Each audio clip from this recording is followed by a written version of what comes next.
Good morning, people. Good morning. Welcome to another edition of Real Talk TV. A little slow, like always, when you're having these new technical innovation coming to you from our undisclosed location, our own studio.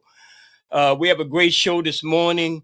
We really appreciate the fans and listeners who are emailing me and so forth, and the followers of this show is something different in the sense that we're going to tackle the political and social issues in Louisiana and the world from a different perspective, mostly critical. Mostly critical. This is not a what you call a do goody two shoes show. This is going to deal with the situations on the ground here in the state of Louisiana. I also want to thank AOC Community Media. Please consider supporting AOC Community Media. Uh, they have some great platforms. If you are a digital creator, or you want to tell a story, or you have something to say, or you involved in the political process in the sense that you want to critique the system as it is, which is on kilter right now, you should take advantage of supporting AOC Community Media. There's a great staff over here, and everybody has different personal views about things that are going on in the world, but AOC accommodates those with their different views. All you have to do is turn on the other shows over here, and you're going to find out what I'm talking about.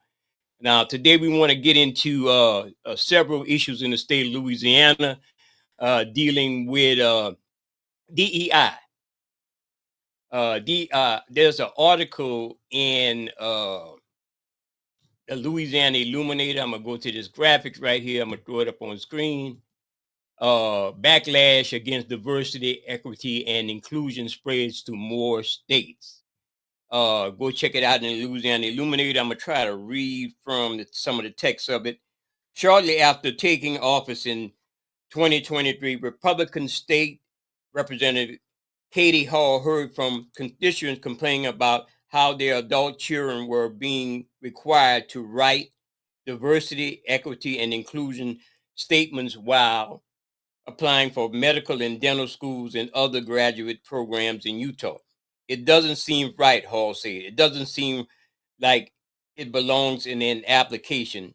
It took two legislators successfully sponsored a new law that not only prohibited the use of such DEI statements, but also barred state institutions from relying on specific individual characteristic in employment and education decision. Additionally, it eliminates central office dedication to diversity and equity and inclusion. Well, people, they're saying that America, which is supposed to be a melting pot, should not take into account other people's experiences when it comes to education and employment. You see it now in so many ways, what's going on in the country with the MAGA crowd, the Make America Great crowd. We say MAGA, but Make America Great, that's almost like a catchphrase for let's go back to Nazi Germany. And they don't want to say that. That's what it is. That's technically what it is. So they're trying to do with anything that pertains to helping other groups in this country achieve an equal playing field. So we see a lot of that going on here in America. So go check out the Louisiana Illuminator. There's a great piece on it. I want to play this clip right off the bat concerning what our brother Roland Martin had to say about some of the things. To have Dr. King, the voice of Dr. King, endorse his campaign. Anthony Hudson dropped this insane ad. I have another dream. Yes, it is me, Martin Luther King. I came back from the dead to say something. As I was saying, I have another dream. That Anthony Hudson will be Michigan's 8th District's next congressman. Yes, I have a dream again. Okay, now I am going back to where I came from. Goodbye. My name is Anthony Hudson, and I approve this message. Hudson has since deleted this from his TikTok. Matt, what the hell? This is horrible. First, I don't know how anybody on his team thought this made any sense to release this ad, how they did not immediately think this was a horrible decision. It doesn't sound like Dr. King. I mean, the same cadence, but it's very obviously not his voice. And the biggest part of it is just, why do you think you can make him a mascot, right? You know, just use his voice in this way and use such iconic words to serve your campaign purpose, particularly when it is highly likely that every part of your policy is completely contradictory to what he stood for. I think it's disgusting, and I'm surprised somebody on his team did not tell him to not release this ad. Utterly unbelievable, Julian. I was sitting there cracking up, Roland. I mean, it's not funny because it's abuse, but it is funny because, first of all, anybody who's alive knows that Dr. King is not. And coming back from the dead is not something that human beings do. This man has to have lost his whole bloody mind to have done such a thing. And I agree with Matt. I mean, he must have a campaign team. Who told him that this was acceptable? Who told him that it was going to fool anybody? Because it probably hasn't. Who told him anything? This is just a bloody fool, and he has proven why he's unworthy to hold public office. Again, like I said, when I first heard it, I just started giggling. I'm like, really? You really think you're going to get away with that? But the bigger picture, Roland, is AI and some of the challenges and distortions that it can cause. We've already seen several celebrities say that their voices were used in ways that they would not have approved of. We know that people's likenesses have been used in ways that they would not approve of. Legislation is always years behind actual innovation. But this is not innovation, and we really do need to have somebody, the Congress particularly, perhaps rather, and certainly at the state level, look into this use of AI. It's abusive, and it can be very distorted. I don't think anybody's fooled by this silly commercial, but I do think that there are instances where people have been fooled. Kelly. To Julianne's point of people being fooled by AI, it happens every single day. I mean, scammers can call you sounding like a relative or somebody that you think you might know, or somebody who claims to know a loved one. You know, I've heard such things as, your loved one's in jail, or we've taken them hostage, et cetera, et cetera. So that lane of AI already exists, and it's absolutely disgusting. To Dr. Malvoy's point, it is absolutely disgusting to use it in that way. But back to the clip, I am thoroughly convinced, and no one can convince me otherwise, that Republicans in the MAGA camp have a humiliation kink. There is no other way to explain the unexplainable that is putting something like this out there, knowing that it's fake, knowing that you're going to get traction from it, knowing that you're going to get, viral likes and all of these things. But the humiliation that underlies that, you got to get off of on it. You have to, because otherwise, why? Right? I think that things like this, Marjorie Taylor Greene talking out the side of her neck all the time, other Republican and MAGA people who just say things for a soundbite because they know it's going to get clicks.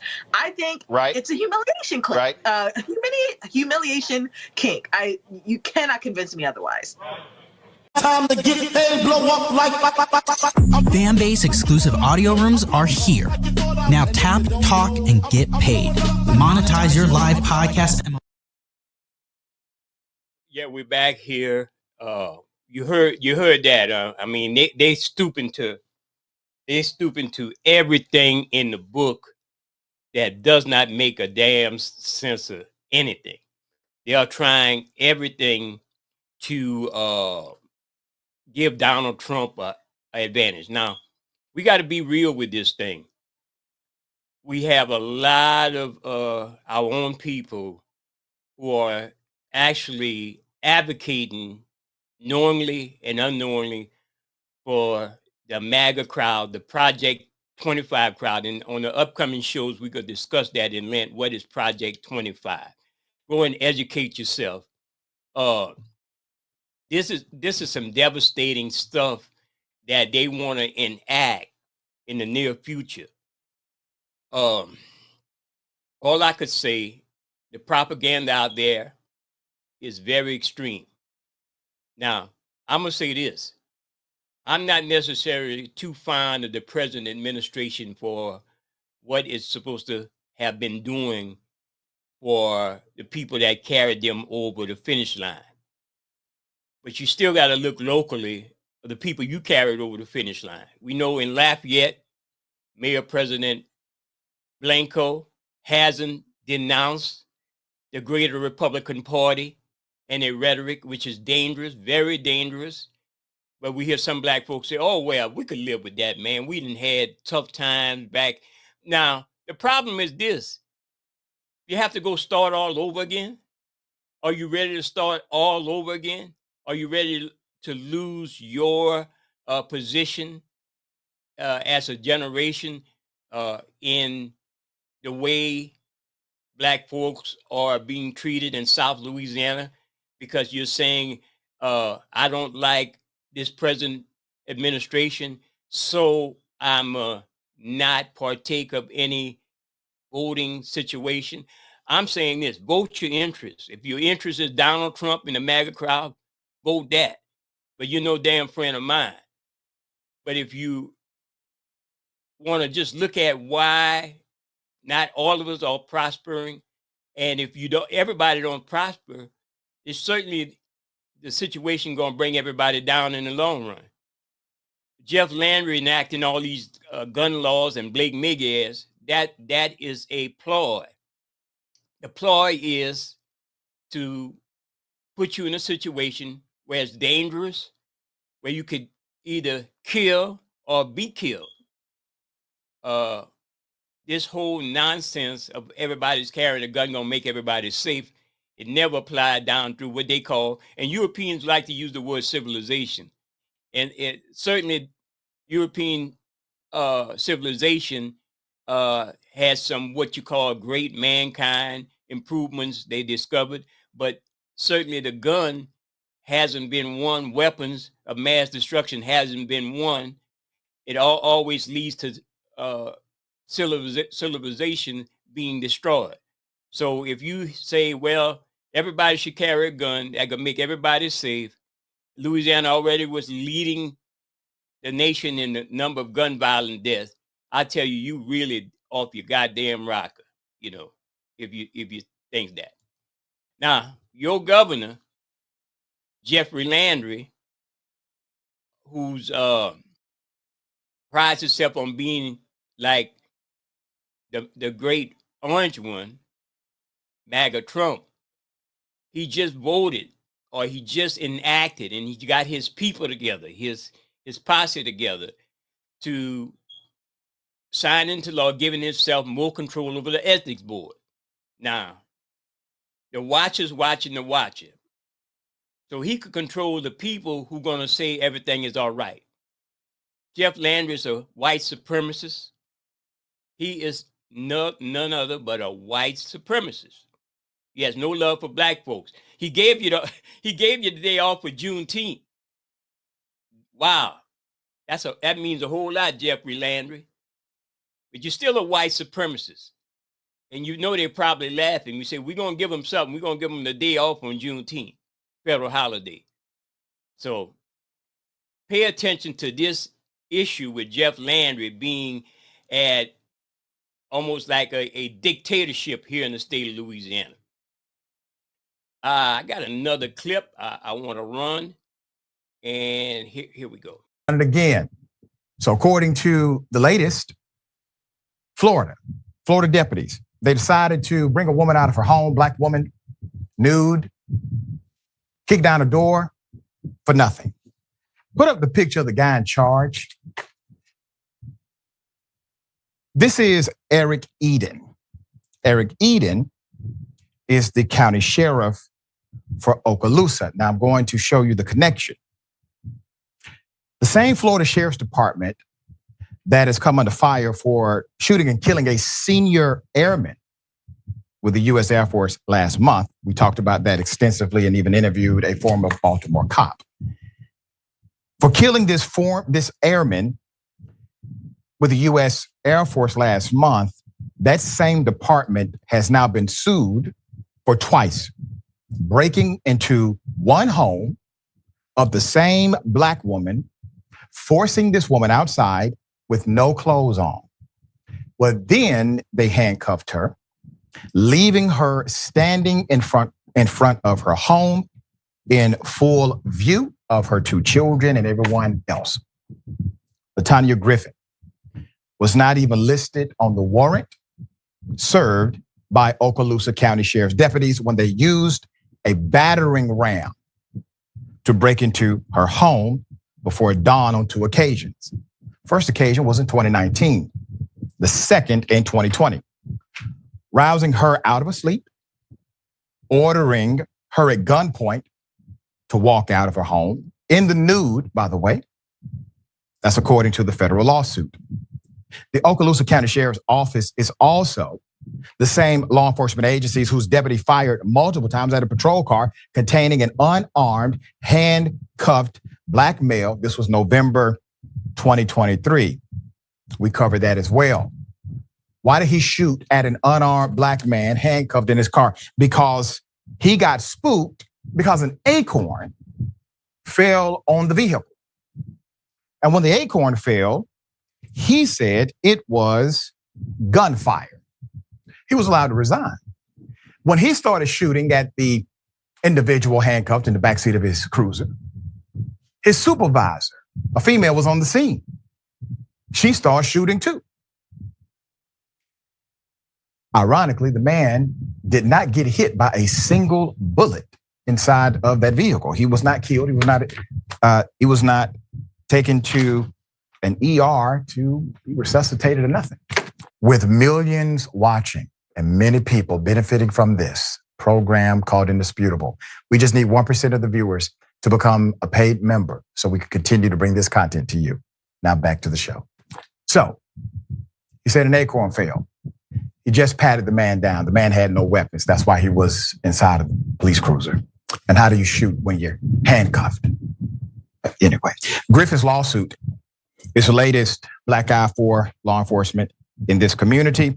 The Florida Panhandle, that's the area, oversees a population of 212,000 people. The family of Airman Roger Fortson, who was killed last month in an incident that's more than questionable, the sheriff has determined it to be unnecessary force, will likely also file a lawsuit after retaining attorney Benjamin Crump. The deputy in that case, Eddie Duran, has been fired. Now, let me tell you the irony of that.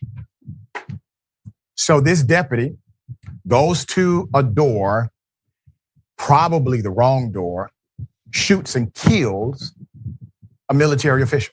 Military official answered the door with his weapon to his side because, well, number one, the cop was knocking aggressively, and number two, the cop decided to hide so that he could not be seen through the peephole. All right? Shoots and kills him. Sheriff says, we're going to review all the evidence. Justice will prevail. He then fires the deputy, but doesn't arrest him.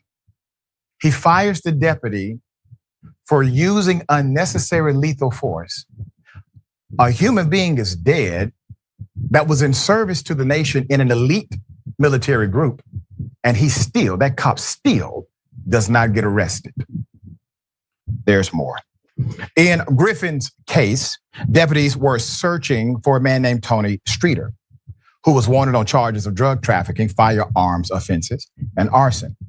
Streeter had since been convicted and is serving a 30-year sentence, according to the U.S. Department of Justice. It is not clear from the lawsuit or the press release issued by the Department of Justice what Streeter's connection was to Griffin's residence. The only charges she ever faced from the two raids were misdemeanors stemming from the second incident, possession of marijuana, all right? But those charges have now been completely dismissed. Online court records show the only other brushes with law enforcement has Griffin has had in the past was over traffic tickets and an eviction violation, which were civil matters primarily. So Griffin's lawsuit names the county sheriff, Eric Aden, and a now retired deputy named Grady Carpenter, who one investigator oversaw both of those raids. Spokesperson for the sheriff's office stated that the sheriff was not the sheriff during those incidents and therefore unable to comment. That's really interesting. What if CEOs took that position in corporate America? Well, I wasn't the CEO when that person was hired. So if they've done something that's completely corrupt and illegal, there's nothing I can do about that. It's not my fault. What you expect me to do about it? There's more. The attorney representing Griffin told the local news that he is being sued in his official capacity. So it says, quote, to know an individual is unclothed or totally naked, not once, but twice. And then you just kind of bring them out of their dwelling into a public area of people to have access to their appearance. It's just unspeakable. You know why you don't hear about this a whole lot? We do report on it when it does happen, but it doesn't happen often because typically officers will actually allow someone to grab something before effecting an arrest. These officers decided not to follow that simple courtesy, not once, but twice, to the same person, same address, same style of raid. All right, so the lawsuit states in the first incident that took place August 29th, 2019, and the second incident, which took place May 28th, 2020. Deputies used battering rams in both incidents, both rousing her from asleep, ordering her outside naked, the whole nine, okay? So she's forced outside. She was forced to stand in front of multiple cops, including local, state, and federal officers. It was a task force for a substantial amount of time in front of her 14-year-old son and 6-year-old daughter, including everyone else. The seizing Okaloosa Sheriff's deputies eventually placed a tank top t-shirt over the plaintiff's head, providing partial covering, but not concealment of her genitalia. They decided not to cover that up at all. Yeah, I just want to play that clip, which doesn't make any sense, that this is what's going on. Is this what Jeff Landry wants to do? He wants to make it easier for the Klan to exist, not in the forms of the white sheets, but on the side of the road when you get stopped. The Klan wears blue or black or whatever uniform that come under the guise of law enforcement. And I'm keeping it real. I mean, people say, well, you can't say that about law enforcement. Law enforcement, you have to call them if you have an issue, Brother Jay. But I tell you what, that is their job. That is their job to enact the law if the law is fair. But their job is not to act like an arm of the Klan. So you're seeing more and more. If you see all of these people voting for the MAGA crowd and the white supremacists like Jeff Landry and Blake Miguez, you know how many are employed as law enforcement officials? And it would be imperative that black officers within those departments out these racists. This is the stuff that's bringing the whole name of law enforcement down. This stuff like this. One apple does spoil a whole barrel, no matter what you say. Because if you're a black officer or a white officer who say they want to go by the book and they want to be just and fair, if you really believe that, you would out those racist and corrupt police officers. We know in St. Martinville, Louisiana, there's an assistant chief that the same city of St. Martinville employed. He was a convicted felon under the guise of beating someone handcuffed during the past sugarcane festival some years ago. This officer pled guilty. to whatever you call a so-called felony misdemeanor, and now he's the assistant chief in St. Martinville. This is how troubling these things are. If a doctor did something like that, if a doctor did some malpractice on his job, he would not be being a doctor. If a teacher did something against the ethical code of teaching profession, it would not be on the job. But only law enforcement can be shuffled around to be a part of those things. Let me answer this phone, and we'll be right back. Caller, welcome to Real Talk Television. Yes, good morning, Brother Jay. Brother Jay, as always, you always bring some good topics to Real Talk. Mm-hmm. You know, the thing of it is, everything you're talking about is people hearing you, and not only hearing you, but be willing to listen to the real things that you're talking about. You know, this new gun law that's getting ready to come out right. in a couple of weeks, it ain't gonna be nothing nice. Right. You know that as a fact right now. You know,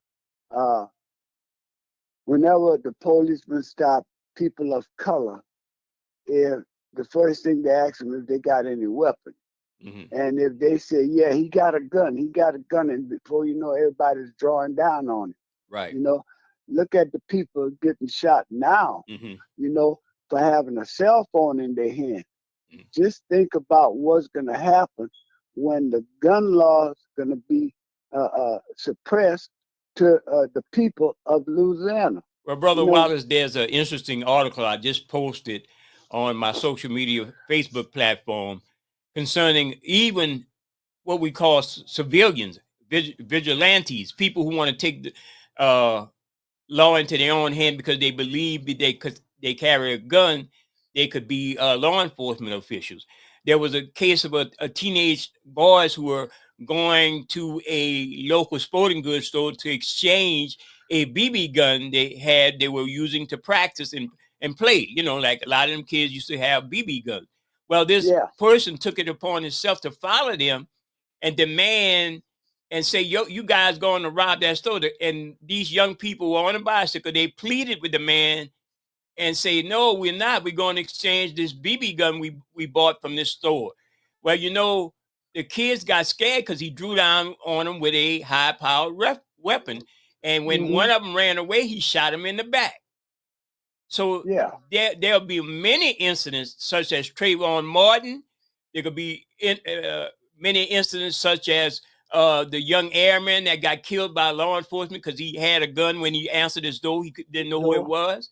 So we're being set up again on both sides with our people having all these weapons in the community. That is not a good mix, and law enforcement taking law and people also taking the law in their own hands. So how does that make us all safe? Well, not just that. Guns and alcohol don't mix. You know, the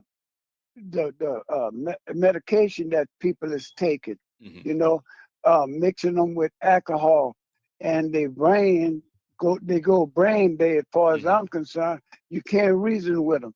So I'm putting myself in a position where I don't have to be out there on the street all the time, you know, because it's gonna be dangerous. Right now, people is carrying concealed weapons, you know, that didn't went to school to carry them or went to a class to carry them to get their concealed weapon carry permit. You know, they should have left that like that, you know. Right. And the people that's getting the concealed weapon carry permit and going to a class and learning, everybody know what they're all about. But right now, they just let it go in the wild, footloose and fancy free. Yes, you know? and like I said, Brother Wallace, we all going to be in danger. The issue with people having get-togethers and gathering, and everybody carrying a gun and arm because you know people go wear it like a badge of honor, and there'll be no thinking involved on how much damage a firearm can do. And and it's just so sad that we have people like Blake Miguez, who's a white supremacist, and Jeff Landry, official white supremacists, are making it harder for people to live in this state. Yeah, well, I say Jeff Landry wants to be a dictator to Louisiana. Yeah, he just Now, passed that ethics laws. I just posted that clip and go to Louisiana Illuminator website and you could read about it. Governor Jeff Landry, in dispute with the ethics board, signs into law, giving himself more control over it. Wow. yeah, well, like I say, if people don't understand what dictatorship means, they better look up the word in the Webster. They better go on their phone, ask Google, Siri, ask them all what dictatorship means, and they might give you the correct answer. Brother Wallace, before you go, I want to ask you this question. That's another discussion. I know the brothers from the Nation of Islam been discussing it on in their final call and on a talk show in Chicago. Shout out to Brother Richard Muhammad, WBON, historical radio station in Chicago. They talked about the Civil War, the talk of Civil War. Now, how it almost seemed to me that all ties into Jeff Landry and Blake Miguez's agenda by putting guns in everybody's hand or making it easier for them to legally attain a gun when the talk of Civil War. And now you're seeing more and more people. There was a white Caucasian female interviewed on CNN last week and asked, well, what would happen if Trump does not win? What you think gonna happen to the country? She unabashedly and wasn't shy and straight out her mouth. Yeah, she said there'll be a civil war. And there's a lot of talk of different groups associated with the MAGA crowd about civil war. So what's your take on that? Well, Trump himself in his campaign is leading that, it's going to be a lot of blood if I don't win.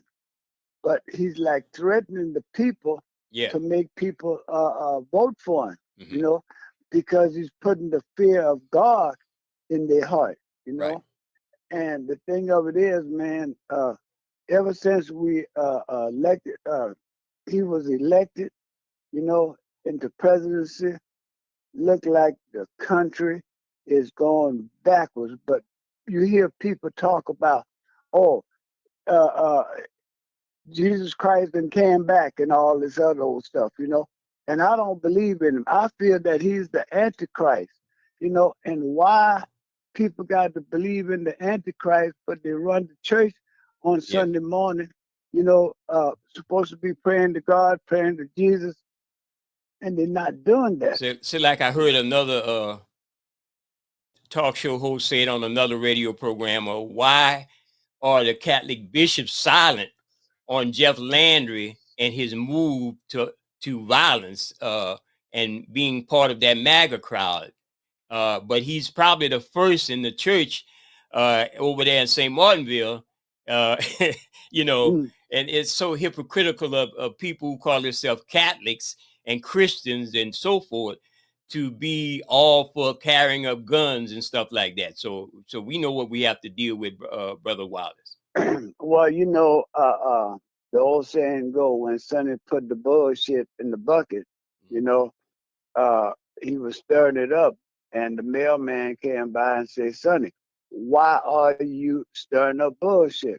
He said, I don't know, I'm just stirring it up, Yeah. Here come the milkman. Sonny, why are you stirring up that bullshit?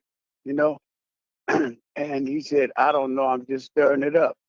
Well, when the Norma Simpson came around and said, Sonny, what you gonna do with that bullshit?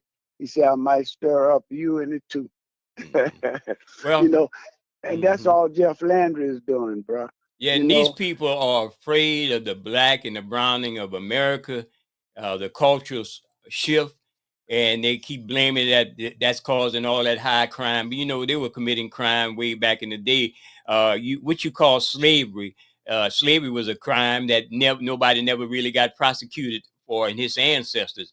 And one more note, he gave the workers off in the state of Louisiana on a federal holiday for Juneteenth.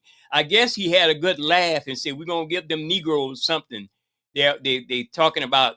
So members of the Louisiana Black Caucus, y'all should be proud. Y'all done secured legislation to have Juneteenth day off. So y'all should be proud out there. The Black Caucus delegation, y'all accomplished something for Black folks in the state of Louisiana. Yeah, well, look, Brother Jay, I'm gonna go back to the late 50s because that's when I could really remember. Mm-hmm. You know, I was over 10 years old, and I'm gonna bring it to the 60s. Mm-hmm. You'd be walking down the street, you know, here come an egg, here come an old rotten tomato. Right. Now they don't have to throw eggs and rotten tomatoes at you. They're gonna throw bullets at you now. Yeah. You know, and that's what's gonna happen now. You don't have to believe me.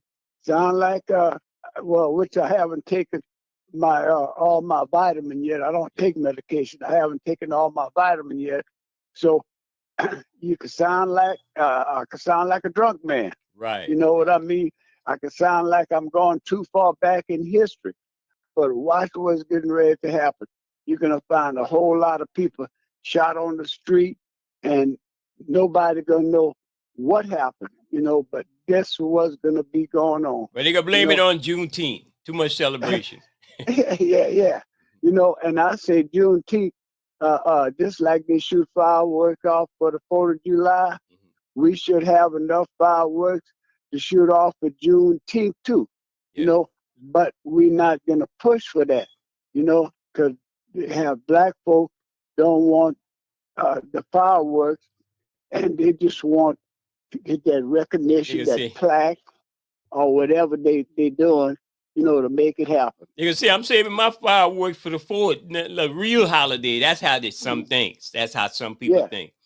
Yeah, you're gonna have more people celebrating the 4th, you know, than you're gonna have people celebrating Juneteenth. Yes. You know? Yes. So and now the white folks then gave us made it a national holiday. They're gonna have white folks. I ain't celebrating that, you know? Right. Yeah, you know. So that's just like Martin Luther King's birthday. White folks didn't want to celebrate Martin Luther King's birthday. You know, because I had a white man tell me, ain't nobody celebrating that. I say, yeah, I will. You know. So when I woke up this morning, I was Black. Now that I'm awoke, I'm gonna be Black all day. When I go to bed tonight, I'm gonna still be Black. Right. So I've been Black 365. I've been Black for going on 77 years. So I'm good, you know. Right. So, Brother Jay, look, keep up the good work, man. Keep passing this information out, even though you might have said it yesterday. Say it every day. Yes. And someday you're going to throw enough brick in the graveyard that you're going to have somebody saying ouch. Yes, sir. Yes, sir. Thank you so much, Brother Wallace. Yeah, well, keep up the good work, you know. And I know you're a faithful listener to my show, Community Matters show. Yes, I was just going to announce that. Yes. Yeah, on Fridays at 10 o'clock on AOC. AOC is a wonderful media outlet for us. Yes. You know, AOC. Thank you, my brother. AOC Community Media. I'm hitting the mic. Yes, sir. Yes. All right, my brother. All right. Thank you. Be safe. Peace. Yes, caller. Hello. Hello, caller. Yes. Morning. A really good program. Good morning, caller. Yes. Welcome, Sister Khadijah. Yes. I wanted to say that House Bill 127 that was sponsored by Representative Baham, it went through, correct? What bill is that, sister? That's the one where they're saying is that for protests. Oh yeah, yes. That I got it up on the screen. Yeah. Mm-hmm. Okay. Well, he's adding as we speak. He got his cohorts, the Blake Miguel's white supremacist camp, to enact another law. And see, this is what our legislative body, Black Caucus, supposedly not standing in opposition or making it aware that they make a law Sister Khadijah. Then they come back with another law to protect that law. They put layers of these laws on the same docket. And we got some of our black elected officials in the so-called Lafayette, Acadiana with 3 Ks, voting for these things. You know, Brother Takuna warned us about the Acadiana with 3 Ks, how much of a threat it is to black folks, you know? Yes, yes. And there's no way that you could repeal this, because once it's into law, that's law. Well, you don't get a chance to do it not until the next session. Well, I advise everybody to go read it in the ACLU website, the Justice Lab, where they say the Fifth Circuit Court of Appeals confirmed denial of qualified immunity for Louisiana State Police in an officer killing during a mental health episode. So there is hope. Even though that Fifth Circuit Court of Appeals is sometimes conservative, they disallowed that officer who was pleading that he had qualified immunity in the case of a state police officer that killed somebody during a mental health episode. So the ACLU has won some. You know, we want to salute our sister Elena Odoms for at least being at the forefront and fighting some of these things, sister. Yes, indeed. Yes, indeed. And this unequal treatment that they have with white men that can commit crimes like Tommy DeVille, Gary Coops, Bob Keating, Richard Smith. That was that doctor that had inserted the AIDS virus in his girlfriend. Fox McKeaton, Jim Brown, Jack Caldwell, Edward Edwards. And, they just continuously have gotten slap on the wrist. Yeah, and this is what we're saying. Louisiana incarcerating more black folks than in proportion to any other state in the union. And we continually don't have any type of relief. It's almost like a regurgitation of the same thing. 1 step forward and 8 steps back each time, sister. All right. Keep up the good work, Brother G. Thank you so much. All right. Bye-bye. You could hear Sister Khadijah every Wednesday on the Open Line radio show, which I co-host with her. If you want to get some good informative information, tune in to Sister Khadijah on Wednesday on the Open Line on 88.3 FM KIEE in Lafayette, Louisiana. Also, Sister Khadijah produces the Community Defender TV show, seen every first and third Sunday of the month. Also, check her out. Great DJ at 88.3 FM on Tuesdays. Yes.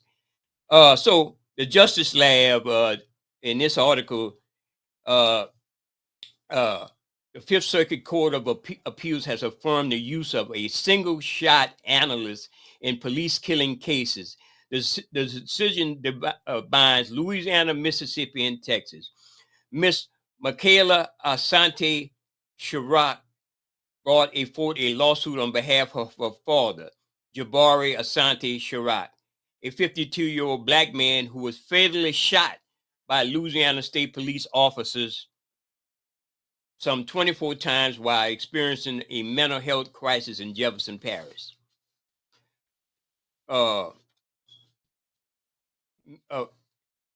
Duplessis continued to shoot Mr.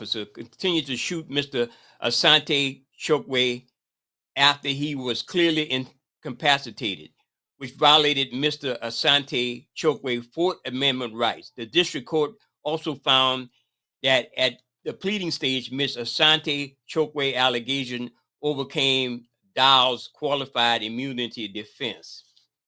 I think I have some missing parts of the article. In